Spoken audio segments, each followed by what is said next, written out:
क्या बैठ तो जाओ आप एक बार, हमारे घर के कोने कोने में चरण फेरे आओ। एक जगह तो हद ही हो गई, बाथरूम में भी ले गए, बोले यहां पे भी बन जाओ। मैंने कहा इधर क्या करना है। इसलिए मैं घर में जाना बंद कर दिया। विदेश आते हैं तो यहां तो चले जाते हैं, भारत में मैं कम जाता हूं।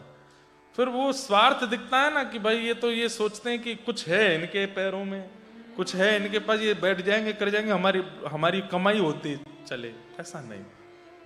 हमारे बच्चे के सिर पे हाथ फेर दो। मैंने क्यों, परसों इसका एग्जाम में पास हो जाए। मैंने पढ़ा है कि नहीं ये पूछो पहले, मेरे हाथ फेरने से पास होगा?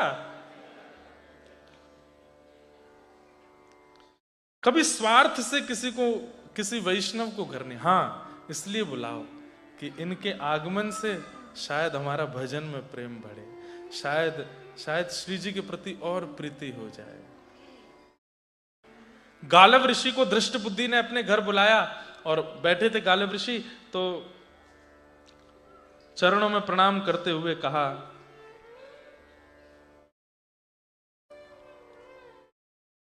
महाराज मेरे परिवार पर थोड़ी दृष्टि डाल के बताइए ना, सब ठीक है कि नहीं। गालव ऋषि बोला हाँ सब बढ़िया है। बोले आप सब छोड़िए, मुझे, उनकी एक पुत्री थी उसका नाम था विषया। क्या नाम था? और उनका एक पुत्र था, पुत्र का नाम था माधव, दृष्ट बुद्धि मंत्री के। बोले मुझे मेरी चिंता नहीं है, मेरे पुत्र की चिंता भी नहीं है, पर मेरी बेटी अब बड़ी होती जा रही है, इसके बारे में बता दीजिए कि बस इसका भविष्य कैसा होगा, इसका पति कैसा होगा, सब चीज थोड़ा बता दीजिए, बस मैं उसकी चिंता से मुक्त हो जाऊं। पिता की एक ही चिंता रहती है, बेटी का सब मंगल रहे। तो गालव ऋषि ने बुलाया और विषया को सामने बुला करके बैठे, उसको देखा, देख करके बोला बहुत उत्तम भविष्य है तुम्हारी बेटी का। बोले अच्छा ब्याह कैसे होगा? बोले कि परम सुंदर, इतना सुंदर होगा जिससे इनका ब्याह होगा कि उसको देखते बनेगा। विवाह में इनको कम उसको ज्यादा देखेंगे सब लोग, बहुत सुंदर होगा। और क्या गुण होगा? सरल सहज और योग्य गुण वाला होगा। और तीसरा, इसी कुंतलपुर का वो राजा बनेगा। ये सुनकर के तो धृष्ट बुद्धि नाचने लगा।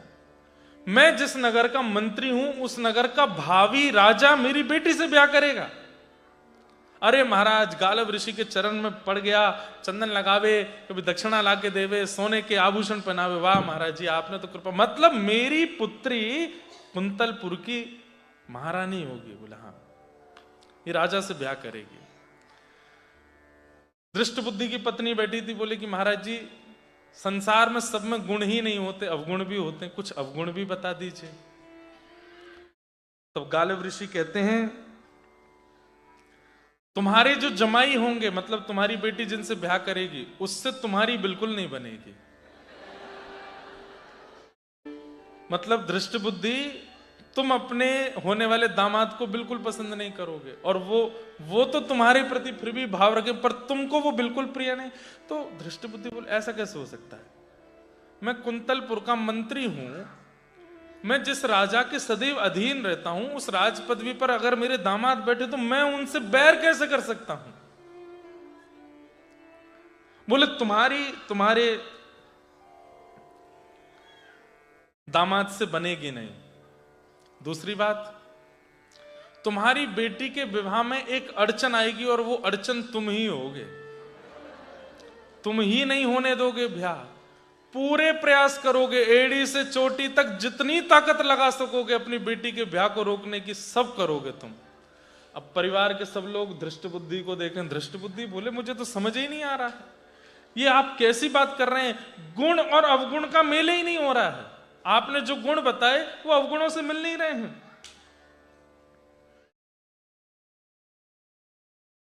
अंत में कह दिया तुम अपने दामाद को जान से मारने तक की योजना बनाओगे। ये सुनते ही उनकी बेटी विषया तो रोने लगी, पिताजी आप ऐसा करोगे? दृष्ट बुद्धि बोले मैं तो समझ ही नहीं पा रहा हूं ये हो क्या रहा है। हे महाराज, बोले समय आएगा तो मेरी वाणी असत्य नहीं होगी, मैं जो बोल रहा हूं ये होगा होगा होगा। दृष्टबुद्धि बोले आपको आगे भी जाना था ना, चलें? आज्ञा। गालव ऋषि उठ करके आगे निकले। जैसे ही महल से बाहर निकले तभी कभी क्या देखते हैं, चंद्रहास जी वहीं खेल रहे हैं। और चंद्रहास जी के रूप को देखते ही गालव ऋषि वहीं स्तब्ध हो गए। दृष्टबुद्धि बोले चले महाराज। कुछ नहीं उत्तर दे रहे हैं, बस अपलक नेत्रों से चंद्रहास को देख रहे हैं। बंधुओं एक बात कहूं, वैष्णव के रूप में सौंदर्य भले ही कम हो पर आकर्षण पूर्ण होता है। वो भले ही हमारी जैसी क्रीम पाउडर नहीं लगाते होंगे, पर वैष्णव का रूप आकर्षण ऐसा होता है कि एक बार कोई देख लेता है तो उसके चित्त में भी विकार होते हैं ना, तो वो विकार नष्ट होने लगते हैं। मीराबाई बहुत सुंदर थी, पर जब मीराबाई कीर्तन करती थी, नृत्य करती थी, तो कई कृष्ण भक्त, कई भावुक लोग आकर के मीराबाई का नृत्य गान देखते थे। लेकिन कई लोग, कामी लोग भी वहां आकर के बाईसा को देखने का प्रयास करते थे। कहते हैं कि वो जब आते थे तो काम लेके आते थे, लेकिन बाईसा को थिरकता देख के काम नष्ट हो जाता था उनका। उनकी सुंदरता को देख करके पवित्र हो जाते थे, नेत्रों से आंसू बहाने लगते थे, चरणों में गिर जाते थे। हम तो बड़े दुर्भाव लेकर के आए थे, पर आपका रूप देख करके सब नष्ट हो गया।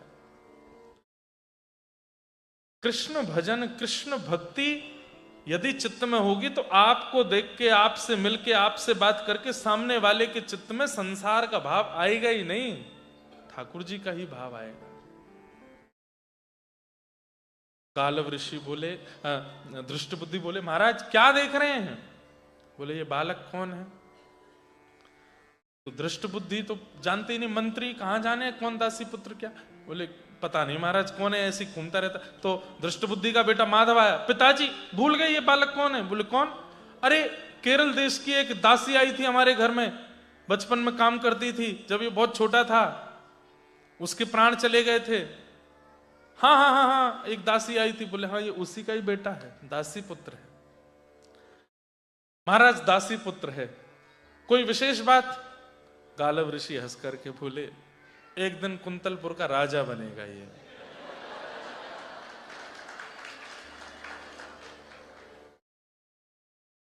दृष्टबुद्धि बोले ये राजा बनेगा कुंतलपुर का? बोले हाँ। असंभव, इसके पिता का पता नहीं, इसकी मां का पता नहीं, इसके परिवार खानदान का पता नहीं, और राजवंश तो राजघराने से चलेगा, उनके पुत्र का पुत्र का पुत्र राजा बनेगा, ऐसे चलता है, ये कैसे राजा बन जाएगा? गालव ऋषि बोले मैं जो बोलता हूं वो होगा, यही राजा बनेगा।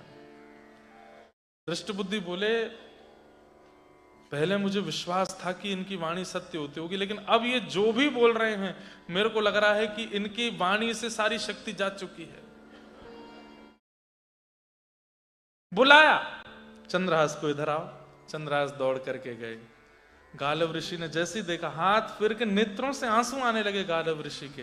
बोले तुमको ठाकुर जी का साक्षात दर्शन होगा, कुंतलपुर के राजा बनोगे, मेरा आशीर्वाद है। और हृदय से लगा करके छोड़ दिया पुनः वापस। गालव ऋषि बोले महाराज जी आप कहीं भी कुछ भी बोल देते हैं, जरा भी विचार नहीं करते। गालव ऋषि ने टेढ़ी दृष्टि से देख करके बोला तुम्हारी बेटी के होने वाले पति भी वही है। और ऐसा कहकर के गालव ऋषि वहां से चले गए। दृष्टबुद्धि बोला ये क्या बोल के गए हैं? बेटी विषया ने भी ये बात सुन ली थी, अब तो विषया चंद्रहास को ही देख रही है, सुंदर तो वो थे ही। और कन्या वर्यते रूपम, शास्त्र की आज्ञा है कि कन्या, ये बात बहुत गलत फैला दी जाती है सब जगह कि कन्या धन से प्रेम करती है, कन्या घर से प्रेम करती है, कन्या प्रॉपर्टी देख लेती है। ये सब बातें असत्य हैं। कन्या वर्यते रूपम, कन्या को रूप ही चाहिए अपने होने वाले पति में। कोई अगर रूपवान नहीं है तो वो बुरा नहीं मानना, या पत्नी से पूछ मत लेना कि मैं अच्छा लगता नहीं तुमको। पर ये बात सत्य है कि कन्या वर्यते रूपम। ठीक है वो बात की किसी कारण से सब योग देख के, कई बार जरूरी नहीं रूप देखे, स्वभाव भी देखती है कन्या, पर रूप पहली प्रायोरिटी होता है। और चंद्रहास सुंदर तो थे। चंद्रहास जी का चरित्र एक भक्त चरित्र भी है और एक स्वच्छंद प्रेम कथा भी है। अब तो विषया घर के भीतर गई, ऊपर चढ़ के खिड़की में से चंद्रहास जी खेल रहे हैं, उन्हीं को देख रही है और नीचे खड़ा दृष्ट बुद्धि चंद्रहास को देख रहा है। असंभव, हो ही नहीं सकता, इसमें पहनने के कपड़े नहीं, ये कुंतलपुर का राजा बनेगा, ये इसके नीचे मैं मंत्री बनूंगा और ये मेरी बेटी विषया परम सुंदरी, उसका ब्याह होगा इससे, हो ही नहीं सकता। विषया दौड़ करके आई, पिताजी क्या कह रहे हैं? बोले बेटी महाराज जी की बातों को ज्यादा हृदय से मत लगाना, ऐसे ही बोलते हैं, संत जनों का कुछ होता तो है नहीं है, ऐसे ही बोल के निकल जाते हैं कहीं से भी, तेरा बहुत योग्य घर में ब्याह करूंगा। बोले वो तो कह के गए इसी से होगा। बोले इससे तो बिल्कुल नहीं होगा। बोले कि उनकी बात सत्य हो रही है कि आप ही अड़चन बनोगे बीच में आप ही नहीं होने दोगे मेरा ब्याह। तू भीतर चल, भीतर जा, मैं देखूंगा ना एक श्रेष्ठ कुल राजा तेरे से ब्याह होगा। ऐसा नहीं हो सकता, इससे ब्याह नहीं होने दूंगा।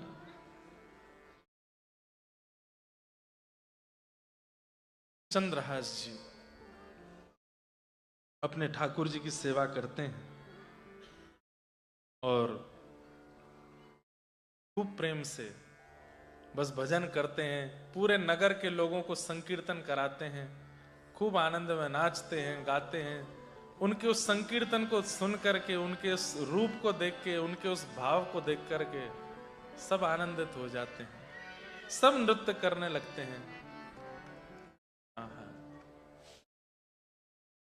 चंद्रहास जी का ये भाव,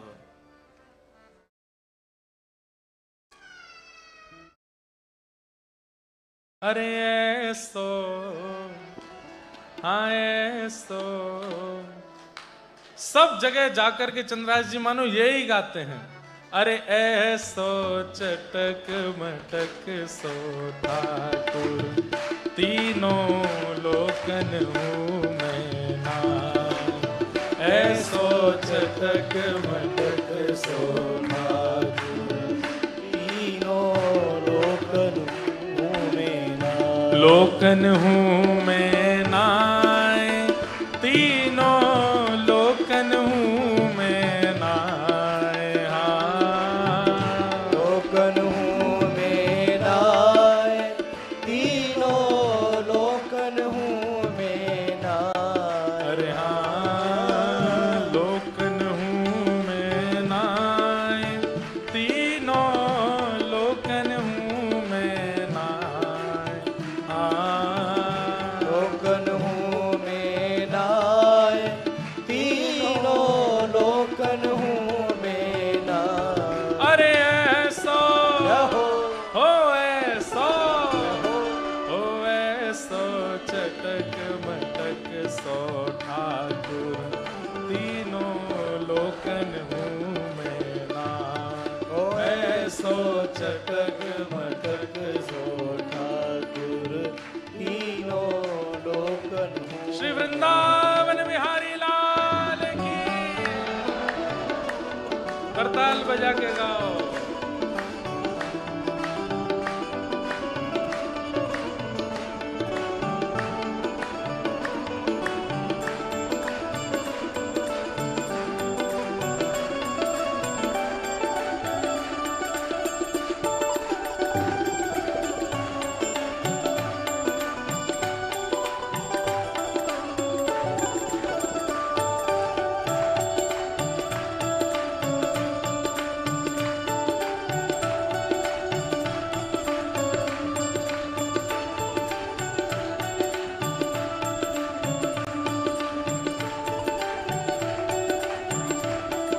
कैसो ठाकुर है, ओ बड़े बड़े असुरन को मारो, बड़े बड़े असुरन को मारो, हाँ बड़े बड़े असुरन को मारो, बड़े बड़े असुरन को मारो, ए नाग कालिया पकड़ पछाड़ो, नाग कालिया पकड़ पछाड़ो, ओ नाग कालिया पकड़ पछाड़ो, नाग कालिया पकड़ सात दिनन तक गिरिवर धार्यो, सात दिनन तक गिरिवर धार्यो, हे सात दिनन तक गिरिवर धार्यो, सात दिनन तक गिरिवर धार्यो। बड़े बड़े असुर मारे, कालिया नाग को पकड़ के पछाड़ दियो, गिरिराज पर्वत को अपनी इकन्नी उंगली पे धारण कर लियो, लेकिन ऐसो बली तो खेलन में ग्वालन सो पिट जाए। हाँ ऐसो बली तो खेलत में ग्वालन सो पिट जाए। ओ ऐसो, ओ ऐसो, ओ ऐसो चटक मटक सो ठाकुर, तीनों लोकन हूँ मैं ना। ऐसो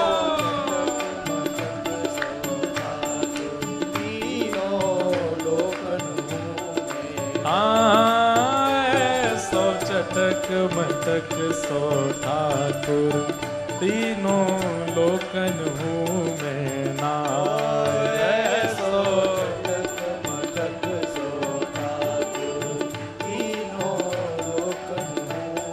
और कैसो है, हे रूप छबीलो है ब्रज सुंदर, रूप छबीलो है, है ब्रज सुंदर, रूप छबीलो है ब्रज सुंदर, रूप छबीलो है ब्रज सुंदर, बिना बुलाए डोले घर घर, बिना बुलाए डोले घर घर, हे बिना बुलाए डोले घर घर, बिना बुलाए डोले घर घर, प्रेमी व्रज गोपिन को चाकर, प्रेमी ब्रज गोपिन को ओ चाकर, प्रेमी व्रज गोपिन को चाकर, प्रेमी ब्रज गोपिन को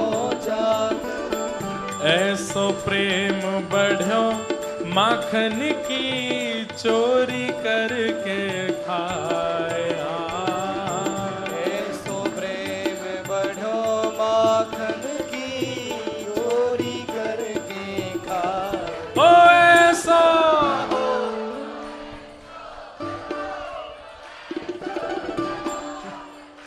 ये आगे वाले इतने उत्साह में, पीछे वाले तो ऐसे बैठे जैसे कथा के बाद वालों भोजन करवे आए हैं बस।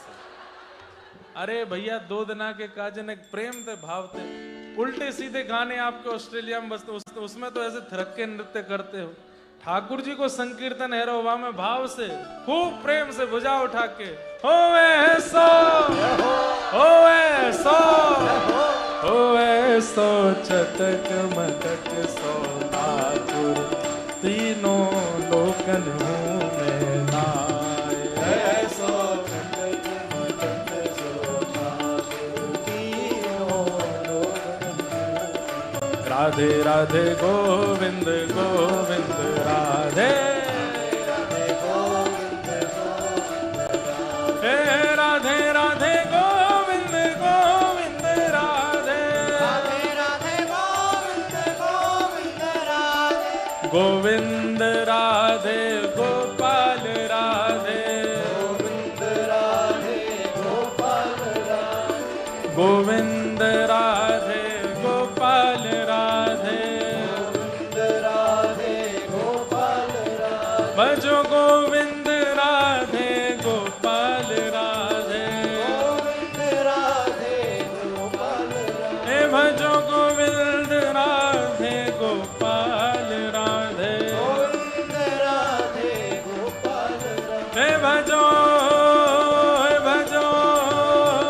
गाओ राधे राधे गोविंद गोविंद राधे, राधे राधे गोविंद गोविंद राधे, भजो राधे राधे गोविंद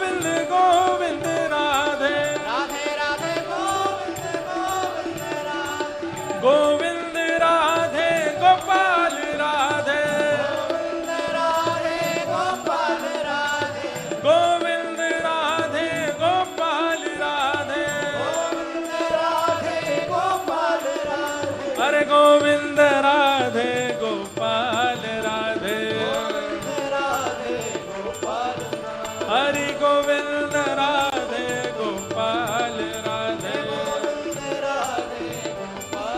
हे भजो गाओ राधे राधे गोविंद गोविंद राधे भजो राधे राधे गोविंद गोविंद राधे भजो राधे राधे गोविंद गोविंद राधे हे भजो राधे राधे गोविंद गोविंद राधे हे भजो राधे राधे गोविंद गोविंद राधे जय जय श्री राम जय जय श्री राम जय जय श्री राम। बैठ जाओ।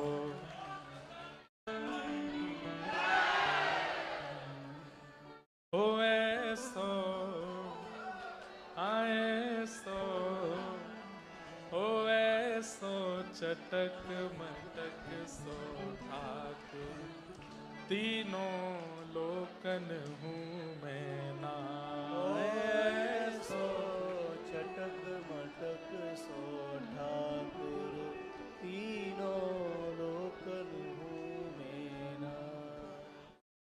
ऐसे प्यारे ठाकुर जी प्यारे से अपने भक्त चंद्रहास की ऐसी रक्षा कर रहे हैं। अब सोचिए, दृष्ट बुद्धि की सोचने की विषय नहीं, हम लोगों को भी सोचना है कि चंद्रहास राजा बनेगा कैसे। लेकिन ठाकुर जी की लीला ऐसी अद्भुत होगी कि चंद्रहास राजा भी बनेंगे, विषया से शादी भी होगी और सब होगा। अब तो दृष्ट बुद्धि के चित्त में आ गई बात कि अब मुझे कैसे भी इसको मरवाना है। कहीं गालिब ऋषि की बात सत्य हो गई तो अब दृष्ट बुद्धि ये नहीं सोच रहे कि गालिब ऋषि ये भी तो कह के गए थे कि मैं ही बीच में अड़चन बनूंगा। दृष्ट बुद्धि ने अपने कुछ सैनिकों को बुलाया और सैनिकों को बुला करके कहा, हमारे नगर में वो पेड़ के नीचे एक बालक रहता है। बोले हाँ हाँ चंद्रहास। बोले हाँ बहुत सुंदर है। बोले हाँ सुंदरता मत देखो उसकी,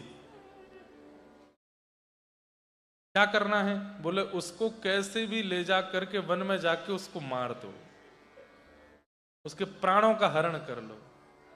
पर जाको राखे साइया मार सके ना कोई, बाल ना बाका कर सके जो जग बैरी हो।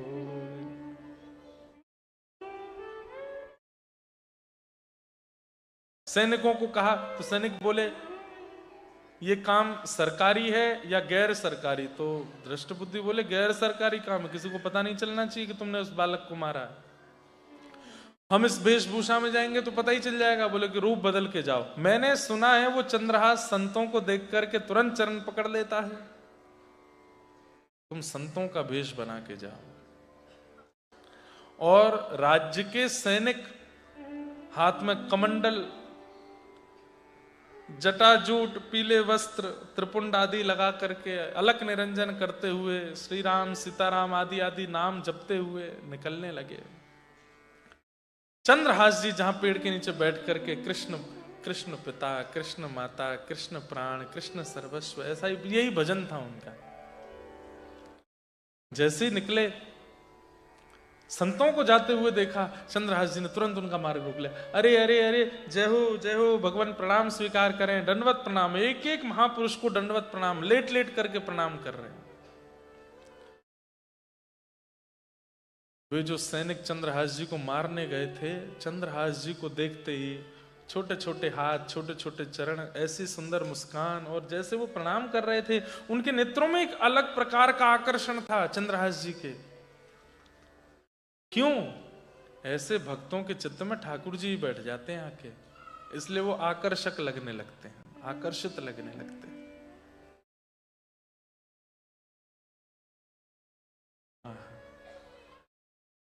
मुस्कुराते हैं तो जी उठते हैं, मरने वाले।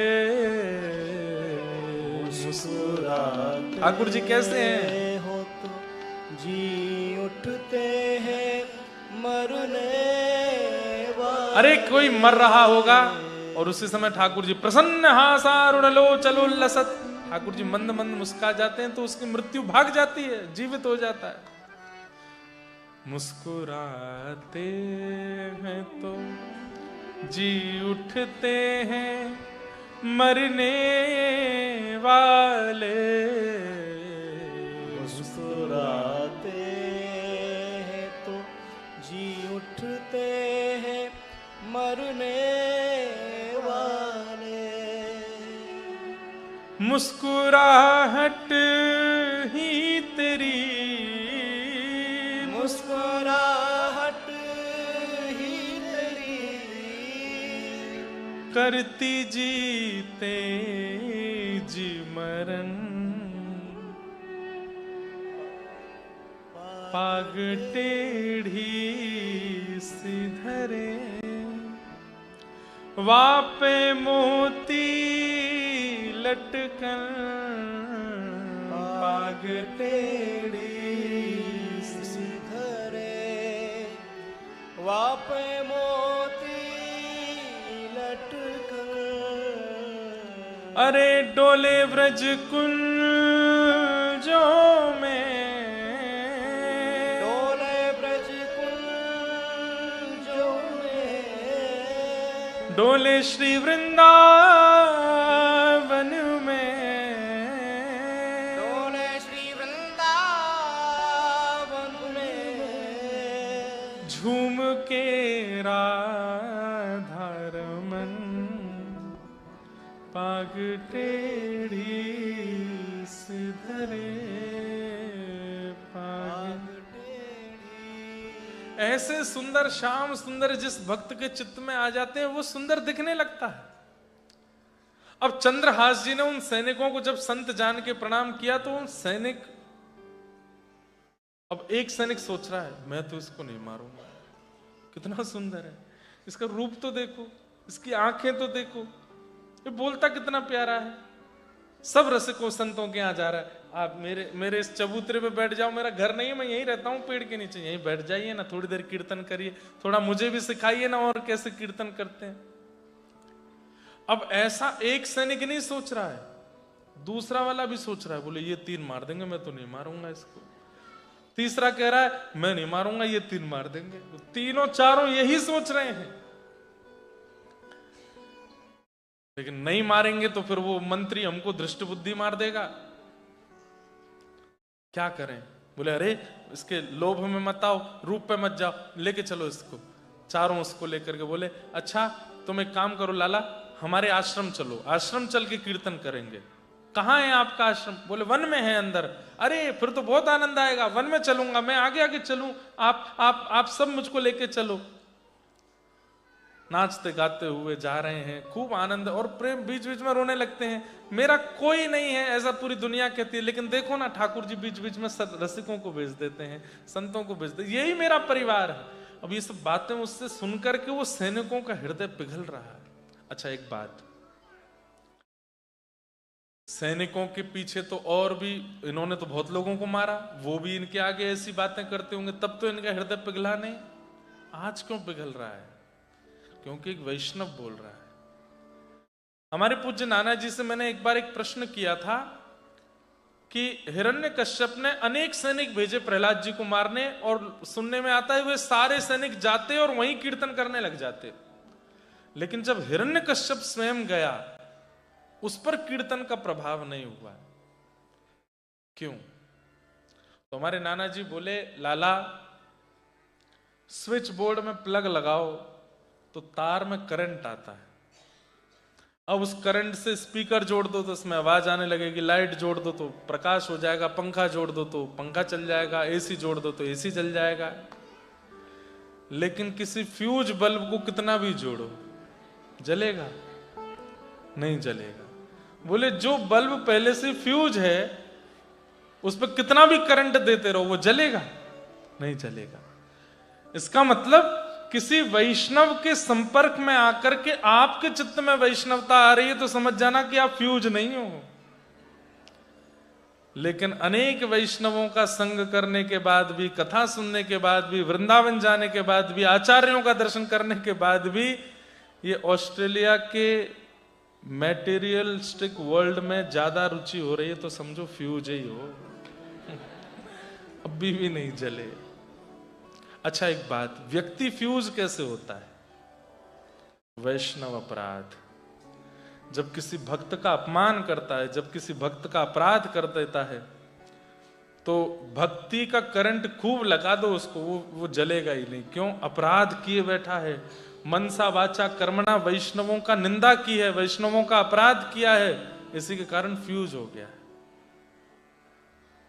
कई लोग हैं बहुत कथा सुनते हैं लेकिन कोई फर्क नहीं पड़ता उन पर। क्यों? फ्यूज बैठे। इसलिए ये 2 दिन की कथा के बाद तीसरे दिन पूछना फ्यूज तो नहीं हूं मैं। क्यों? मंडे आवे ट्यूसडे आवे तो भी कथा की याद आ रही। कितना सुंदर चरित्र चंद्रहास जी का, कितना बढ़िया। और फिर मन हो अब कहाँ है कथा महाराज जी की? बोले अब सिडनी गए हैं। और चलो यार सिडनी चल रहे हैं, वहां कथा सुनेंगे बढ़िया प्रेम से जाके। अगर मन बन जाए कि नहीं सिडनी जाना है, घूमने की भावना से नहीं, कथा सुनने की भावना से, और दौड़ दाड़ के पहुंच गए महाराज, तो समझो तुम फ्यूज नहीं हो। करंट तो लगा है, थोड़े तो जले हो। अच्छा हम लोग पता कैसे हैं? ये वाले बल्ब नहीं है हम, ये तो मीराबाई सूरदास हैं कि करंट आया जले ही रहे हैं। हम वो वाले, वो पीछे देखो, वो पीछे लग रहे हैं ना, लुप लुप लुप लुप कर रहे, ये वाले हैं हम। करंट तो उनमें भी जा रहा है, पर यही स्थिति है हमारी। जलना बुझना चलना, कभी तो खूब तेज तेज चलते हैं, वो कभी धीरे धीरे चलेंगे। लेकिन ठीक है, ठाकुर जी के संसार रूपी पृथ्वी की सुंदरता, कई बार सुंदर बनाना होता है घर को, तो यही वाली लाइट लगाई जाती है, ये भी लगाई जाती, वो भी। तो वो सूरदास, कुम्भनदास, मीराबाई आदि आदि, ये सब संसार में ऐसे बल्ब हैं जिनसे संसार प्रकाशित हो रहा है। पर हम आप सब भी इन लड़ियों की तरह लगे हैं, टिम टिम टिम टिम टिम टिम कर रहे थोड़ी सी। उन सैनिकों के मन में आया हम कैसे मारें। अब जैसे ही उसको वन में ले गए, चंद्रहास जी तो खूब नाच रहे गा रहे थे। चारों सैनिकों ने कहा अरे ये लोभ, ये मोह क्यों हो रहा है इसके प्रति, निकालो अपना असली रूप धारण करो। और सब ने अपने कमंडल आदि सब फेंक करके और बिल्कुल विकराल रूप में आके तलवार निकाल ली, धक्का दिया जोर से। चंद्रहास जी गिरे, उठ करके पीछे देखा, घबरा गए। आप सब ऐसे क्यों हो गए? आपके वस्त्र कहां गए? गले की माला, कमंडल आदि सब कहां चला गया? हे महापुरुष, आप सब तो अपने आश्रम ले जा रहे थे, ये आपके हाथों में तलवारें क्यों हैं? हम तुझे मारने आए हैं। चंद्रहास जी बोले पर क्यों? मैंने तो कुछ भी नहीं किया, आप मुझे क्यों मार रहे हैं? मैंने किसी की यहां रोटी नहीं खाई, मैंने किसी के वस्त्र नहीं चुराए, ऐसा मैंने क्या कर दिया जो आप मुझे मारने आए हैं? बोले हमें नहीं पता तूने क्या किया, पर तुझे मारना है। चंद्रहास जी बोले अब तो मैं बच भी नहीं पाऊंगा, कोई भी नहीं है, मेरे तो परिवार भी नहीं है, मेरे तो केवल कृष्ण है, प्राण कृष्ण है, जीवन कृष्ण है, पिता कृष्ण, मां कृष्ण है, कम से कम इतना कर दीजिए। बोले क्या? मेरे माता पिता जो कृष्ण है, एक बार मैं उनको देख लूं, एक बार मुझे उनका दर्शन हो जाए, उसके बाद मैं खुद आ जाऊंगा आपके पास, आप मुझे मार देना। एक हमारे भारतीय संगीत में कभी कभी एक पंक्ति गाई जाती है, कागा सब तन खाइयो, मेरो चुन चुन खइयो मांस, पर दो नैना मत खाइयो, मोहे पिया मिलन की आस। अरे कागा, तू मेरा सारा तन खा लेना, बस मेरे नेत्र मत खाना। क्यों? अभी तक श्याम सुंदर दिखे नहीं है, एक बार वो दिख जाए उसके बाद इन नेत्रों को भी ले जाना। वही हाल मानो चंद्रहास। उन सैनिकों से कह रहे हैं मैं खुद आ जाऊंगा अपने आप को मरवाने, एक बार बस मैं ठाकुर जी का दर्शन कर लूं, एक बार मेरे पिता मेरी मां जो कृष्ण है वो मुझे दिख जाए बस। मैं सौगंध खा के कहता हूं मैं भागूंगा नहीं, मैं खुद आ जाऊंगा आपके पास। कब मिलेंगे वो कृष्ण? बोले ये नहीं पता कब मिलेंगे, पर जब मिलेंगे उसके बाद मैं आ जाऊंगा। उसकी बातें सुनकर के वो सब सैनिक आपस में एक दूसरे पे बोले, ए भाई एक काम कर, मैं तो नहीं मार पा रहा, तुम 3 मार दो। तो दूसरा बोला, ए मैं भी नहीं मार पा रहा, मेरे तो वैसे ही बहुत दया आ रही है चित्त में, तुम दोनों मार दो। वो दोनों बोले, अरे हम तो वैसे ही पहले ही तलवार उलवार छोड़ने के चक्कर में थे, हमसे नहीं मरेगा ये। बोले तो हम चारों के मन में दया आ रही है? बोले हाँ। बोले हम नहीं मारना चाहते तुमको, लेकिन यदि नहीं मारा तो मंत्री हमको मार देगा, और उसने कहा था कि मार के कुछ अवशेष लेके आना जिससे पता चले कि मर गया। तो उन चारों सैनिकों ने कहा एक काम करो, आंख बंद करो। आंख बंद कर ली। बोले पीछे देखो। पीछे देखे तो उनका पैर पकड़ के पैर की 51 उंगली काट दी और जोर से चिल्लाए चंद्रहास। सैनिकों ने हृदय से लगाया। बोले बेटा अब तू देख, ये पीड़ा थोड़ी सी है, कृष्ण से मिलना है ना तुझे अपने माँ पिता से मिलना है ना। बोले हाँ, इसको सह ले, हम ये उंगली ले जा करके उसको दे देंगे ताकि उसको पता चले कि तू मर गया है। और सुन, तू भाग जा यहां से, दोबारा लौट के मत आना कुंतलपुर में। चंद्रहास जी बेचारे रोते बिलखते लंगड़ाते हुए जा रहे हैं। कितनी परीक्षा जीवन में, और छोटे से बालक के। चलते चलते इतना रक्त निकला कि उस रक्त के निकलने के कारण बेहोशी हुई और एक वृक्ष के नीचे हाँ कृष्ण, प्राण कृष्ण, जीवन कृष्ण करते करते बेहोश हो गए। सैनिक लोग लौट करके गए और जाकर के दृष्ट बुद्धि को उंगली दे दी। बोले महाराज मार दिया और ये अवशेष है उसके अंग का, पैर काट दिया था, वो लेके आए आपके लिए। दृष्ट बुद्धि तो नाचने लगा, हाँ हाँ गालिब ऋषि बड़ी बड़ी बातें करके गए यहाँ पर। अरे जानते नहीं मंत्री हूं मैं चाहूं तो किसी का भी सर धड़ से अलग करवा सकता हूं। अब देखता हूं मेरी बेटी को दूसरे राजा से ब्याह करने से कौन रोकेगा, मैं तो एक श्रेष्ठ कुल का वो लेके आऊंगा आदि आदि।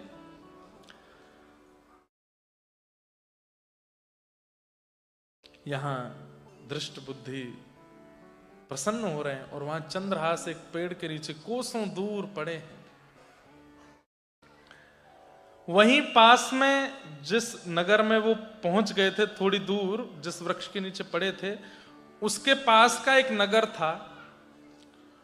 वहां के नगर के राजा के कोई संतान नहीं थी और उनके कुल पुरोहित ने एक अनुष्ठान कराया और अनुष्ठान कराते हुए कहा कि राजन तुम्हारे गर्भ से तो कोई, पत्नी के गर्भ से तो कोई संतान नहीं होगी।